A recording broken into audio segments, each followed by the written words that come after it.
Hi guys and welcome to my channel. My name is Rebecca and this is Black and White. Today I'm going to talk about hair loss. Have you ever had hair loss? Do you know anyone that has hair loss? If so, please like this video and comment down below yes or no and send this to your friend or family member that has hair loss. First, I'm going to tell you what are the reasons why you might have hair loss, and then in the end we're going to talk about solutions. So if you're interested, keep watching and let's get started. Okay, so first of all, I want to tell you a little bit of my own situation.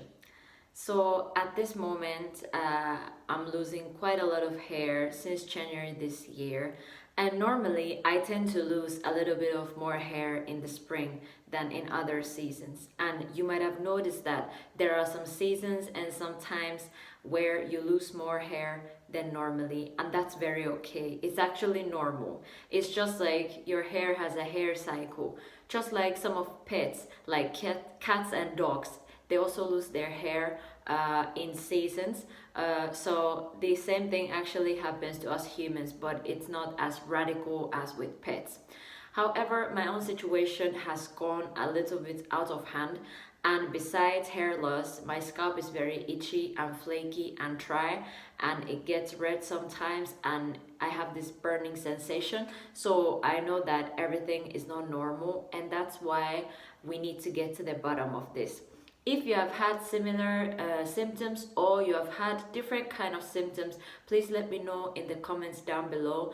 This is something that is really important to deal with, and I don't want you to feel embarrassed. I don't want you to feel ashamed. All of us go through this most times in some parts of our lives. So it's better that we just face the facts and we get to the point. The first thing that might be on your scalp is an infection. When you have a fungi or a bacteria on your scalp, it irritates the scalp and it shows as hair loss and itchiness and all those symptoms that I mentioned that I've been having. However, I think my own situation is because my scalp is dry, and that is due to the excessive amount of hair products that I've had to use for my hair, because my own hair is very slippery and soft. So that's why I always need to use stronghold products to make sure that I tame down all the baby hairs and all the flyaways. So if you think that you might have a fungi or a bacteria on your scalp, I suggest that you see a doctor and you see a dermatologist, because they are specialized on the skin and they can really check if something is in there. And also if you feel like this might be something deeper, then I suggest that you go to the doctor for a blood test. And another reason that might cause infection on your scalp is a terminal illness or any type of sickness or infection that is inside of your body, you know, in your organs or anything, because our scalp is not just reacting for fun, okay? When there's something wrong with your body, your scalp will let you know. That's how God made us. He made us so fearfully and wonderfully that our body will always tell us if something is wrong, and our body always tries to take care of itself. However, when something is really, really wrong and we don't even know that we might be the ones that are causing more damage, that is when we have to really get to the matter of the issue, and we have to find out solutions that we can do for the body to get better. Another reason why you might have hair loss can be hormonal imbalance. So for example, if you're pregnant or you're using contraceptive pills, they can actually cause your hormone levels to go high or go too low, and in that way show in hair loss. So that's why if you're not sure of your hormonal balance, I suggest that you go and see a doctor and take a blood test, and they can check if those hormones are on the right track.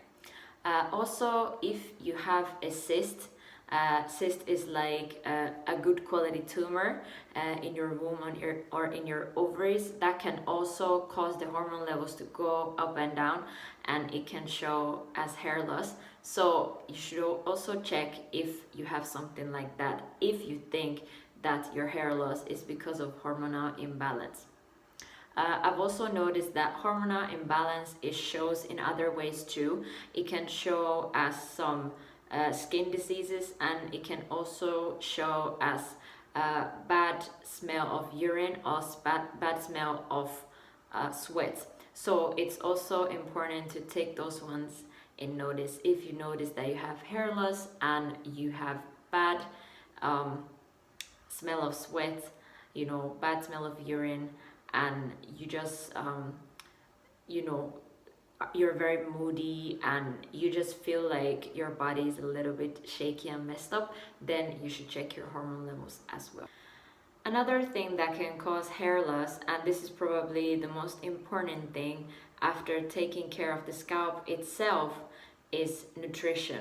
So if you don't eat enough vegetables where you get all the vitamins and minerals from, you might have hair loss. And that's why it's so important that we eat varieties of food, okay? If you're just someone that likes to eat dairy and wheat products and carbs, then you're really not getting it. You have to get those vitamins there to make sure you get the C vitamin, D vitamin, B vitamin, A vitamin. Make sure you eat fish oils. I don't personally eat a lot of fish, so that's why I also take supplements such as fish oil. And because I've been having hair loss, I've been taking biotin. I have some pills here. So you just take one pill every day and you drink it with water, and that should be enough. Also, one thing that people might not notice is lack of zinc. And zinc is something that your hair really needs. So if you're not sure whether you have enough zinc in your body or not, you can also take a blood test and check it out. And to make sure that you don't overdose, if you decide to start using zinc, it's better that you eat it through the foods that have zinc instead of the supplements themselves. But if you decide to take supplements, then make sure you follow the instructions so that you don't overdose, because that's dangerous and it can even make your hair loss worse. So for example, foods like pumpkin and avocado, and I think some green leaves like, was it kale, or I'm not sure, they have zinc in them, and I'm sure if you go online you can find out what foods have a lot of zinc. So make sure that you also include them in your diet. One reason that we might ignore a lot, which can cause hair loss, is stress and lack of sleep. And most times these two go together. So if you don't sleep enough, most times you get stressed because you don't have energy enough. It's hard for you to focus. And then when we live our busy lives, so many things get on your head and you just get stressed because you don't have enough strength and energy and focus to deal with all those things. And in the long run, stress can be very damaging for the scalp and for the hairs. And trust me, our scalp and hair are strong. So before you start losing hair because of stress, you should really sit down to check the rest of your body, because before the problem gets to your head, it first gets to the other parts of your body most times. Of course, all of us, we're different, we react in different ways, but when your body is not normal and it's misbehaving, you really need to sit down to think, what have I done that has made my body to act like this? Because our body is just like an alarm. It will always alarm us if something is going on. And thank God it's like that, because most times we just want to ignore and we just want to push our body, over its limits, and that can be very, very fatal and damaging in the long run. So make sure that you take care of your body. I mean all of your body, okay? Don't ignore it. So referring to the previous one, make sure you sleep enough and make sure you sleep early. I have noticed that even if I sleep a lot and I go to sleep late, I will not be strong in the morning. I'll still feel like I'm not really slept that much. So find out what is the best sleeping method and sleeping routine for you and hold on to it. Okay, because sleeping is not only good for your hair, sleeping is good for your brain. It's vital for your brain, it's vital for your heart, for your lungs, for your blood, for everything, because it is at night when our brain is at work the most. So you want to make sure that you get a good rest, because it also affects your immune system, and in that way your overall well-being and your health as well. Now, let us talk about the problems that we have on the hair itself that can cause hair loss. So if you're somebody that likes to use a lot of chemicals and a lot of colors and a lot of hair treatments and chemical ones in particular, stay tuned and listen what I have to say. You need to reduce them, okay? I understand if you can't stop using them completely, especially me, I can't stop using gel. I've decided to stop using hairspray for a while because I noticed that it really makes my scalp super dry. And as I said in the beginning of this video, I think that my issue is because my scalp is dry, and that's why I'm losing hair and it's itchy and it's flaky and everything. So if there is anything that you need to use to make sure your hair stays sleek, try to avoid the ones that have the strong hold.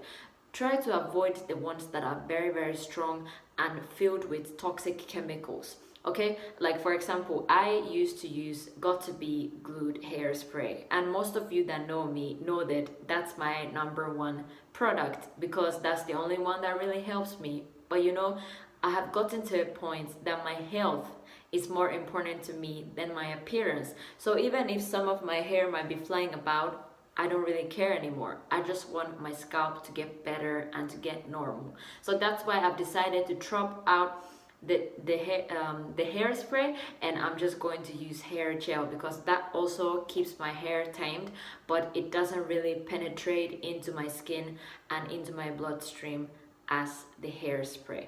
Okay, that's also another thing you should really know, that any product, especially that is very liquidy, eventually, especially if they're on your hair for a long time, they go into your scalp and they penetrate through your scalp into your bloodstream. So actually you are having toxic chemicals inside your bloodstream, and only God knows where some people get their cancers from. Okay, I don't want to scare anyone, but I just want you to acknowledge the fact that those chemicals are not good for your body, and that's why it's better that we look for alternatives. We use natural products that will help us to style our hair and to keep our hair the way we want to keep it. Now let's get to colors. I used to color my hair a lot, and funny enough, my hair was very strong. It got a little bit dry from the ends, but otherwise I was able to color my hair a lot without seeing any damage. However, everybody's hair is not like that. Some people color their hair once and they just have to cut it off because it's just doomed. Like the hair is finished, it's brittle, it's breaking, it's thin, it's just disgusting. Okay, so if you're someone that you need to color your hair, okay, I understand some of you are really at that point. I was there too. Try to make sure that you use colors that are not the most chemical ones, not the strongest ones. I'm going to put a link down below. I can't remember the name of the color, but I think it's called Oils, and I think it's made by Garnier, and they have amazing colors. They are so full, they last long, they're beautiful, and they look so real, and they have added some natural oils inside the color, so it really maintains the health of the hair. It keeps the hair moisturized and silky and soft and shiny, and it still does the work of coloring your hair very well. So if possible, please try to change your toxic strong colors into more natural ones. Also, if you're someone that is open for more options, try to use henna. Henna is a very good color also, which you mix with water, the henna powder. Also, if you're someone that has brown hair and you just want to get it darker, or you're someone that wants to get rid of gray hair and some white hair, try to use coffee. If you use coffee and leave-in conditioner and you mix them together and you put some cocoa butter inside and you start using it twice or once a week for a few months, you're going to see some changes. If you're interested in this particular method, let me know and I'm going to make a separate video on it. I used to do it, and besides making the hair darker, it makes it so soft, so silky, and the smell is just amazing. So if you're interested, let me know. Last but not least, I'm going to talk about tied hairstyles. Now, some of us know we have two tied hairstyles. Okay, I'm mostly talking about Africans now because I know that you guys, you love tied cornrow, tied weaving, you have tied protective styles, and I know you need to use them, and I just love them. Like, I wish I could have them all the time, but we really have to make sure they're not too tight. Okay, so if you're making braids, try to make it a little bit bigger, because when your braid is bigger, it's not as tight as the small ones. Okay, also, if you're someone that wears wig, please, when you're at home, remove the wig. You know, try sometimes when you're not using the wig, unless you have some skin disease that, or you have gone bald and you need to use the wig. I understand, but know that if you have long hair under a wig, or even a shorter one, but you have hair under the wig, those things, that those little combs that you put on your hair in the wig, they actually pull your own hair and they cause hair loss. So make sure that you also take a break on those wigs as well. So all in all, make sure that whatever hairstyle you decide to use, whether it's with your own hair or with extensions or a wig, make sure you allow your hair to rest and you have loose hairstyles. Okay, then for everybody else, I would say that even if you're just using a bun or you're using a ponytail, make sure that you use crunchies. Okay, crunchies are elastic and they have soft fabric around them, and that really makes sure that the hair doesn't get too tight. When you use those rubber kind of hair bands, they really cause the hair to break, especially if you always have the same hairstyle, you always have that ponytail or that bun at the same spot. My dear, one day that thing will just fall off. Like, I've heard so many stories that has happened to people like that. So if you want to make sure your hair doesn't fall off, don't have tight hairstyles. Okay, when you're at home, if you can, open your hair, let your hair breathe, let it be on its own natural stage, without tying it, without putting any attachments, without putting any products. Okay, let it be. There is still one reason that can cause hair loss, and probably there are even more reasons that I've mentioned, but something that came to my mind, which is the one that I'm having, is dry scalp. So if you have dry scalp, it's itchy, it's flaky, it feels like it's burning, and you just find yourself scratching your head all the time, it can cause hair loss in the long run. Okay, so it's very important that you moisturize your scalp day-to-day basis. Now, if I try to think about why do I have a dry scalp, because I've not had a dry scalp before, the only thing I can really think of is the excessive amount of using the hairspray. And you know, one thing I want you to know, if you don't know or you have kind of forgotten, is that when we do anything on our body, whether it's outside the body or internal, it always takes time to see the effects. Okay, especially when it comes to scalp and hair, you don't see your hair growing like on the next day after you have used coconut oil, right? It takes months for you to see a difference. With some people, the changes come faster. With some people, it comes slower, but it takes time. Okay, so the same thing goes for the skin. All right, so what I have concluded is that now I'll be using the hairspray for years. So it's very possible that, you know, if there's anything else in my life that has made my immune system weaker, or it has exposed my scalp for some stress, now coupled with the fact that I'll be using a lot of spray, can cause a temporary dryness of the scalp.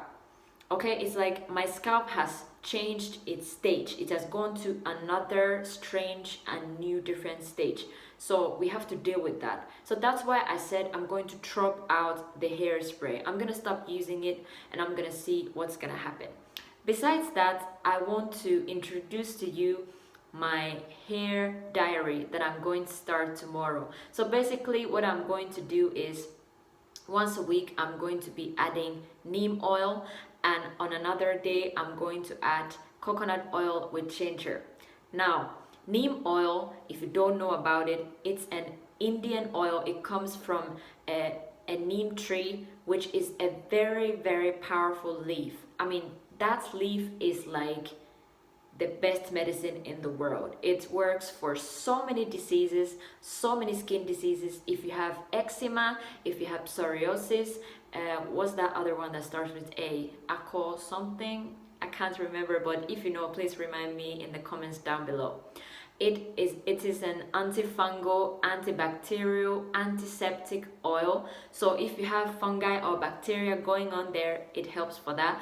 It moisturizes the scalp. If you have hair loss, if you have thinning or baldness, it creates new hair. It makes the hair thicker and it helps your hair to grow faster, and it just works for everything. Internally, I've heard it works for malaria. Can you imagine? It works for if you have flu, if you have wounds on your body, if you have pimples, if you have cancer. I mean, the list is very long, and if you want, I can make a separate video on neem oil on its own. I also have neem powder, so you can also use neem powder and mix it with like coconut oil or any other oil and use it for your hair or even for your skin. So I'm going to be using neem oil once a week. And because it has a very disgusting and strong smell that doesn't come off, at least with me, even after one shower, what I always do after that, I put shea butter. Now shea butter is going to help me to moisturize my hair and to make sure it stays soft and shiny. Then what I'm going to do is, I think if I calculated it right, on Mondays, yeah, I'm going to put coconut oil with ginger. And ginger is also something that helps with if you have bacteria, if you have dandruff, if you have flakiness and dryness, it helps for that.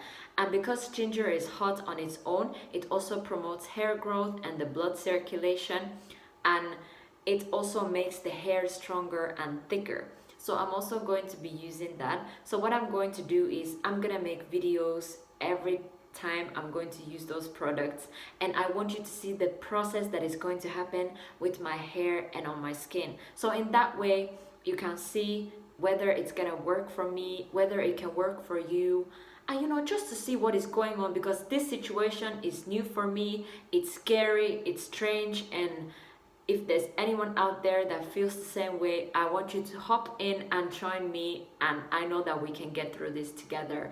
And alongside my sisters and brothers, let's pray that God will heal us, because our hair is our crown, ladies. It is our glory and our pride. We don't want it to fall off.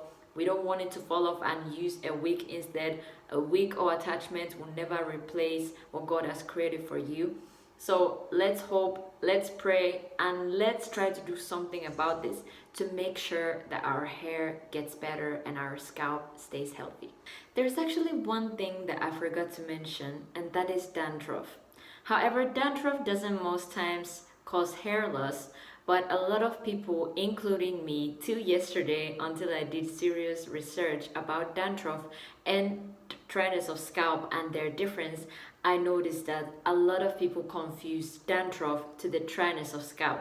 And this is actually a bad thing, because if you, like me, think that the dryness of the scalp is dandruff, and we buy a dandruff shampoo like Head and Shoulders and we start using it, it can actually cause more dryness on the skin, because the shampoo dries the scalp, because dandruff lives in oily scalp.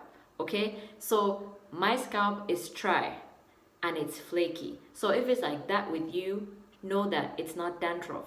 It has another name. I can't remember the name. It has this cool Latin name, but it's totally a different condition of the scalp. So don't mix them up. If you have a dry and flaky scalp, moisturize your scalp. If you have dandruff, you have too much oil, then you can buy the dandruff shampoo, and you can try to use methods to get rid of the excess oil. And one reason that you might have too much oil on your scalp is if you wash your hair every day, because naturally our scalp has oils and minerals and different things that it needs to stay in balance. So if you wash those natural oils away every day, your body and your scalp, it goes into this stage like, oh my god, we have to produce more oil, it's not enough for us. So they start producing it, and your scalp will just get oilier and your hair will just get dirtier and you'll just be confused. So let us not confuse dandruff to dry, flaky scalp. Okay, now I have mentioned all the reasons at least that I know of, that can cause hair loss. And now we're gonna go to solutions of what you can do for hair loss. Let's go. Now, like I said, you can use different oils, you can use different natural hair treatments to prevent hair loss. Now, one thing I want to tell you, which I mentioned before, is nutrition.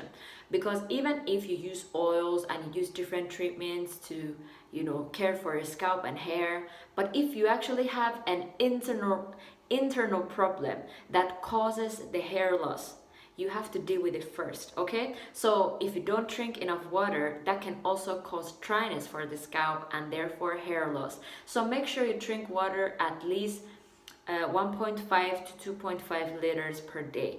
Now this also depends on how much you exercise, what is the size of your body. It depends on everything. Because also if you drink too much water, that's also very dangerous because it brings out the salts out of your body that are vital for your health. So make sure that you don't drink too much water. One tip is, if you drink so much water and you start feeling like you want to vomit, that means you have drunk too much water. So don't drink too much water.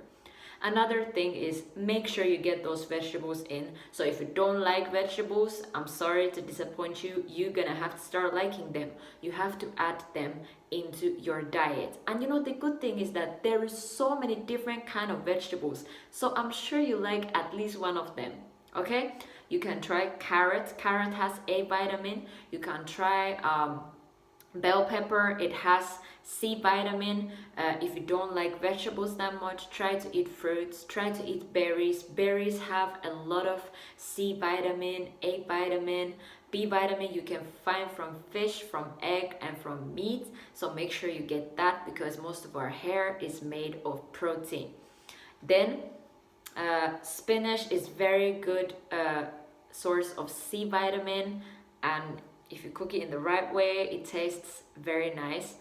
And there are just so many foods that you can eat, and I think some foods you should reduce. So you should reduce eating sugar. So if you're someone that eats sweets every day, my dear, you have to reduce it because it's gonna block even your whole system. It's gonna block your guts, and everything that is going